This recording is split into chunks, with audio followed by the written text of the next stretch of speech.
तो जिनके यहाँ संपदा की कमी होती है, वैभव की कमी होती है, लक्ष्मी की कमी होती है, प्रतिष्ठा की कमी होती है, धन की कमी होती है, उनके लिए रविवार को अगर लोटा भरकर शिव को समर्पित करा जाता है तो घर में तेज लक्ष्मी प्राप्त होती है। हाँ, एक बात और बहुत अच्छे से सुनिए महाराज, शायद आपकी जिंदगी को संवार दे। शिव महापुराण की कथा में आज एक बात अपने भीतर लेकर जाना।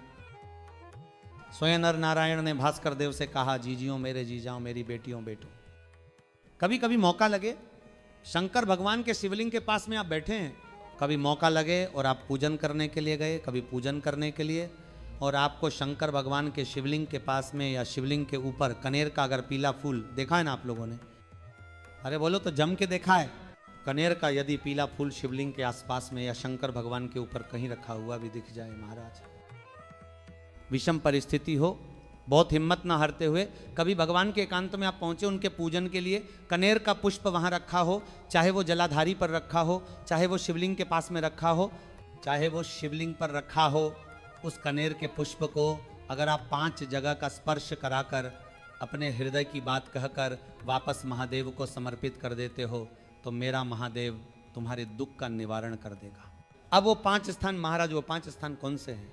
पहला गणेश जी का स्थान, दूसरा आनंद कार्तिक का स्थान, तीसरा अशोक सुंदरी वाला स्थान, चौथा जलाधारी जो ऊपर से बूंद बूंद जल नीचे गिरा रही है, जया, विश्रा, शामली, बारी, दौतली देव शंकर जी की 5 बेटियों का स्थान, और 5वां त्रिशूल का मिलन स्थान। शिवलिंग के पास लगे त्रिशूल के 3 भाग होते हैं महाराज, ध्यान से देखिएगा, 3 धाराएं हैं और जहां तीनों धाराएं मिलती हैं वही त्रिशूल का संयोग बिंदु है।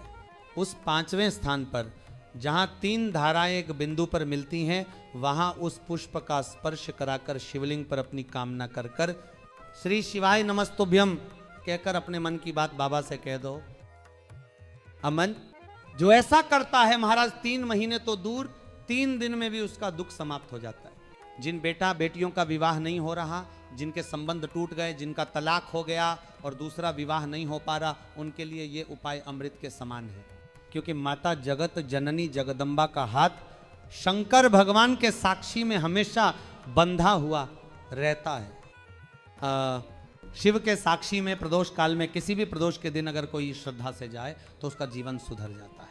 वैसे तो सोमवार का प्रदोष श्रेष्ठ माना गया है, सोम प्रदोष, लेकिन किसी भी प्रदोष में यह उपाय किया जा सकता है। महाराज ये याद रखो कि सबसे पहला यज्ञोपवीत संस्कार, सबसे पहला यज्ञ माता ललिता देवी ने ही भगवान शंकर को धारण करवाया था। माता ललिता ने अपने हस्तकमल से सूत्र बनाया था और भोलेनाथ जी के कंधे पर चढ़ाया था। भगवान शंकर प्रसन्न हुए और 2 वर दिए, किसी का अश्रु नहीं देखूंगा और जो यज्ञोपवीत मुझे समर्पित करेगा उसके जीवन के बंधनों को हर लूंगा। हर इसलिए आज भी देवताओं को जो यज्ञोपवीत चढ़ाया जाता है वो सुलझा हुआ चढ़ाना चाहिए, उलझा हुआ नहीं, क्योंकि उलझन में चढ़ाया गया यज्ञोपवीत जजमान को उलझन में डाल देता है और सुलझा हुआ चढ़ाया गया यज्ञोपवीत मुक्ति देता है महाराज। और अब प्रदोष के दिन अगर कोई विवाह में बाधा झेल रहा है, कुमारी कन्या हो या तलाकशुदा स्त्री या कोई भी, तो उसे माता के हस्तकमल से लेकर शिवलिंग तक कच्चे सूत की 6 धार बनानी चाहिए। ये 6 धारें माता और महादेव के मिलन का प्रतीक हैं। ओके, इन पर माखन का लेप किया जाए जैसे माता ललिता ने शिव को यज्ञोपवीत चढ़ाया था। उसके बाद उसी सूत को उतारकर शिवलिंग पर समर्पित कर दो। यदि कुंवारी अवस्था में है तो उसमें हल्दी लगाओ, और यदि तलाकशुदा होकर कर रही हो तो हल्दी ना लगाओ। तो कथा आती है, एक गांव में एक बूढ़ा किसान रहता था, उसके पास एक गौ माता थी। वो बहुत वृद्ध हो चुका था, शरीर से अशक्त, और सोचने लगा अब मैं इस गौ माता की सेवा कैसे करूं, न मैं चारा ला सकता हूं न पानी दे सकता हूं। तो उसने गौ माता से हाथ जोड़कर कहा, माँ मैं तुम्हें मुक्त करता हूं, जाओ जंगल में चली जाओ। पर गौ माता नहीं गई, वो खूंटे के पास ही रही। फिर दूसरे दिन बूढ़ा किसान उसे जंगल में छोड़ आया, पर शाम को गौ माता फिर लौट आई। ऐसा कई बार हुआ। अभी तब बूढ़ा रो पड़ा, माँ तू क्यों लौट आती है? और गौ माता मौन खड़ी रही, जैसे कह रही हो तू ही मेरा खूंटा है, तेरा ही घर मेरा तीर्थ है।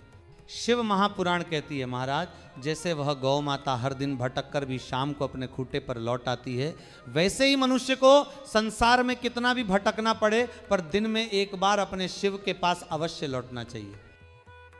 है सर, चाहे 1 मिनट के लिए ही सही, शिवालय तक पहुंचना ही तृप्ति है। और जो शंकर को एक लोटा जल भी अर्पित करता है, उसके जीवन में 3 देवता स्वयं आते हैं। पहले माता पार्वती, पड़ोसी या रिश्तेदार के रूप में, जो कहती हैं क्यों घबराता है। दूसरा भृंगी, जो भीतर के मन में आकर प्रेरणा देता है। तीसरा नंदीश्वर, जो तुम्हारे रास्ते की सारी बाधाएं हटा देता है। महाराज, जब नंदी तुम्हारे घर प्रवेश करता है किसी संदेश, किसी व्यक्ति, किसी फोन के रूप में, तब जान लेना तुम्हारा मार्ग प्रशस्त होने वाला है। आद्रू, फिर कथा कहती है, यदि मनुष्य को यह देह मिली है तो 3 चीजों से सदा बचो। पहला कर्ज, दूसरा क्लेश, तीसरा कलंक। वाह, कर्ज यदि सिर पर चढ़ गया तो एक दिन घर, जमीन, जायदाद सब ले जाएगा। आजकल हर जगह बैंक हैं, कंपनियां हैं, लो लोन ले लो, एक दिन में पैसा मिल जाएगा। लेकिन महाराज, वही कर्ज धीरे धीरे मनुष्य की आत्मा को गिरवी रख लेता है। कर्ज से बचो। ये दूसरा, क्लेश से बचो। परिवार में, रिश्तों में, गांव में, समाज में आपसी क्लेश मत रखो।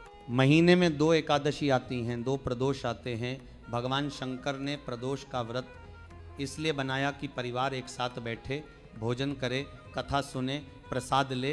क्योंकि प्रदोष में जब शंकर बैठते हैं तो नंदी, भृंगी, श्रृंगी, गण देवता, किन्नर, गंधर्व सब उनके साथ प्रसाद ग्रहण करते हैं। ते यही एकता क्लेश मिटाती है। आज के युग में 4 भाई 4 दिशाओं में जा रहे हैं, देवरानी जेठानी अलग अलग, कोई सुनने को तैयार नहीं। महाराज, सप्ताह में एक दिन ऐसा रखो जब सब एक साथ बैठो, भोजन करो, मनन करो, परिवार को संवारने का विचार करो।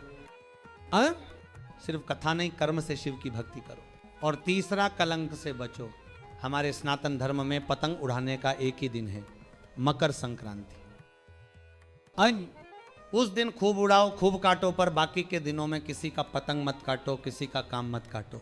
किसी के बेटे की शादी हो रही है, किसी की बेटी का संबंध बन रहा है, किसी का घर बस रहा है, तो उसकी पतंग मत काटो, उसे बढ़ने दो। क्योंकि सनातनी जोड़ता है, काटता नहीं।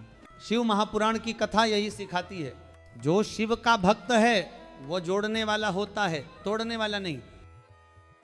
और इस प्रकार जो व्यक्ति अपने जीवन में कर्ज से, क्लेश से और कलंक से दूर रहता है, शिव की आराधना करता है, सच्चे मन से जल अर्पित करता है, वो अपने घर में स्थायी लक्ष्मी, शांति और कीर्ति प्राप्त करता है।